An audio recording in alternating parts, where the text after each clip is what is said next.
Bonjour à tous, soyez les bienvenus dans ce tout nouveau volet de Eco ENR TV. Avec au sommaire de cette émission, le Flash Info Eco ENR TV incontournable, avec toute l'actualité de la filière des économies d'énergie et des énergies renouvelables. Notre mini-dossier de la semaine, en savoir plus sur ce qu'on appelle les énergies vertes. Et en fin d'émission, le traditionnel agenda de la semaine. Je vous le rappelle, ou alors pour vous qui venez juste de nous rejoindre, que vous avez ici à disposition la vidéothèque avec tout un tas d'informations complémentaires et notamment des interviews et de reportages. Et on démarre tout de suite cette émission avec l'actualité de la semaine. Une nouvelle plutôt encourageante maintenant, nouvelle qui concerne les émissions de gaz à effet de serre, avec ce rapport rendu tout récemment par l'Agence européenne pour l'environnement. Vous le savez certainement, le traité de Kyoto, il y a quelques années maintenant, avait fait s'engager l'Europe des 15 pour arriver à une baisse de ses rejets de CO2 de 8%. Eh bien, sachez que nous serions même en passe de supplanter ce qui a été prévu, puisque nous devrions arriver d'ici 2012 à 13% de réduction via l'achat de quotas de CO2 et également l'amélioration de la gestion forestière. Affaire à suivre, mais encore une fois, c'est plutôt encourageant. Taxe carbone maintenant, avec un chiffre plutôt édifiant, vous allez le voir, 4,1 milliards d'euros. C'est ce que va représenter le produit de la taxe carbone, avec une prise en charge par les particuliers à hauteur de 2,2 milliards d'euros. Comme le prévoit expressément le droit communautaire, la taxe carbone sera incluse dans la baisse d'imposition de la TVA, au même titre que tous les autres impôts, que les charges et que les prélèvements et également les droits. Et à cela vient s'ajouter la somme de 450 millions d'euros qui correspond au produit de la TVA qui sera bien évidemment en augmentation. Au total, le produit acquitté par les ménages sera donc, petit calcul, de 2,65 milliards d'euros. Mais la compensation versée aux ménages, donc aux particuliers, sera très exactement égale à ce montant. Toujours dans notre série, l'actualité en bref, énergie éolienne maintenant, ça y est, la barre des 4000 MWh a été franchie dans l'éolien avec 465 MW raccordés au premier semestre 2009, ce qui représente une hausse de 36% par rapport au premier semestre 2008. Et la production d'électricité par éolienne a progressé de 22% par rapport à 2008, ce qui équivaut à 3,3 TWh produits au premier semestre 2009. À titre d'illustration, pour bien comprendre, il aurait fallu plus d'1 million de tonnes de charbon pour produire autant d'électricité dans une centrale thermique. Passons maintenant à une initiative plutôt intéressante, celle de la société Sanyo.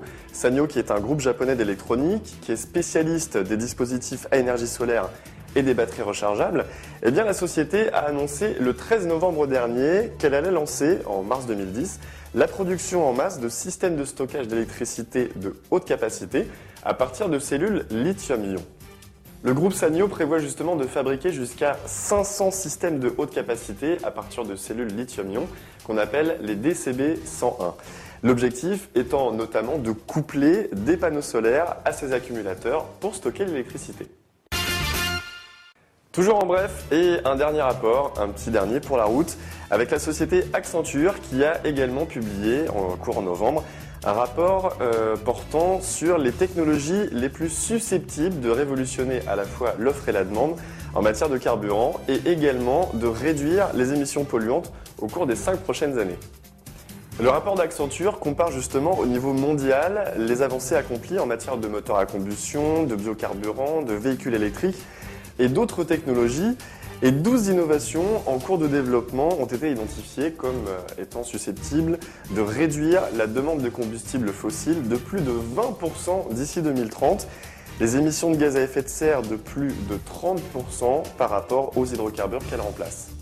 Étant commercialisable d'ici 5 ans et compétitive avec un cours de baril de pétrole oscillant entre 45 et 90 $.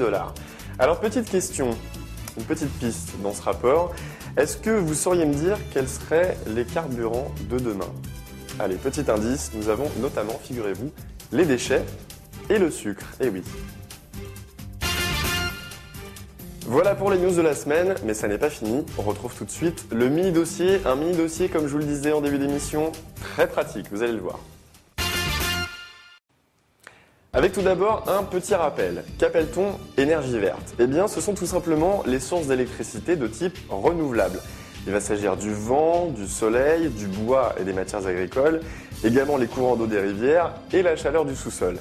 Contrairement aux sources d'électricité non renouvelables, ces énergies n'utilisent pas des ressources qu'on appelle les ressources fossiles, donc en l'occurrence le pétrole, le gaz, le charbon et l'uranium, et du coup les énergies vertes ne produisent pas de CO2. Alors en France, à quel type d'énergie verte peut-on avoir affaire? Eh bien nous avons tout d'abord l'hydraulique, nous avons également le bois, la biomasse et le gaz, l'éolien, le photovoltaïque et enfin la géothermie. Et afin de répondre aux demandes des consommateurs et de lutter contre le réchauffement climatique, eh bien sachez que vous avez plusieurs fournisseurs d'électricité qui proposent d'ores et déjà des énergies vertes. Pour ces fournisseurs, le principe est le suivant. Produire ou acheter de l'électricité de type renouvelable, issue de centrales biomasse, de champs d'éoliennes ou encore de barrages hydrauliques. Vendre à leurs clients des offres labellisées énergie verte, bien évidemment, qui contiennent entre 20% et 100% d'électricité de type renouvelable. Pour la totalité de l'électricité consommée et labellisée énergie verte, eh bien les fournisseurs s'engagent à produire ou à acheter la quantité équivalente d'électricité auprès de producteurs d'électricité renouvelable ou sous forme de certificat vert, un certificat attesté par RECS qui est l'organisme de certification européen des énergies renouvelables, en anglais le Renewable Energy Certificate System. Ceci vous garantit que vous achetez et consommez des énergies vertes.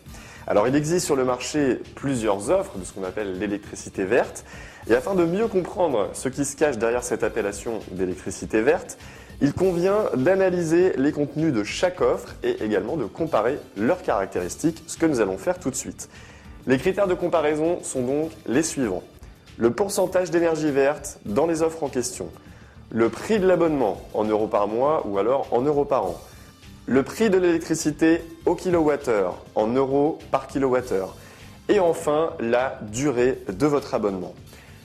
Afin de comparer entre elles, et en détail bien évidemment, les spécificités de chacune de ces offres, le médiateur national de l'énergie et la commission de régulation de l'énergie, la CRE, ont mis conjointement en ligne un comparateur indépendant accessible à l'adresse suivante sur le site Énergie Info, www.energie-info.fr, le tout au singulier. Un outil qui permet, entre autres, d'identifier les offres d'énergie verte et de les comparer entre elles, tout simplement. On peut en effet sélectionner jusqu'à 3 offres 100% énergie renouvelable et comparer en parallèle les éléments suivants. Les caractéristiques de l'offre, la provenance de l'électricité verte et la certification, les services et les options liées à cette offre, son prix avec des estimatifs annuels sur la base de consommation moyenne, également les modalités contractuelles, la facturation et les modalités de paiement de votre abonnement, les conditions de révision des prix, les conditions de résiliation et bien évidemment les coordonnées des services clients et des réclamations. C'est déjà la fin de ce nouveau bulletin Éco ENR-TV. Nous nous retrouvons très bientôt, en 2010 bien évidemment. Et j'en profite d'ores et déjà, et toute l'équipe de Éco ENR-TV se joint à moi pour vous souhaiter une excellente année 2010. À très bientôt, ciao.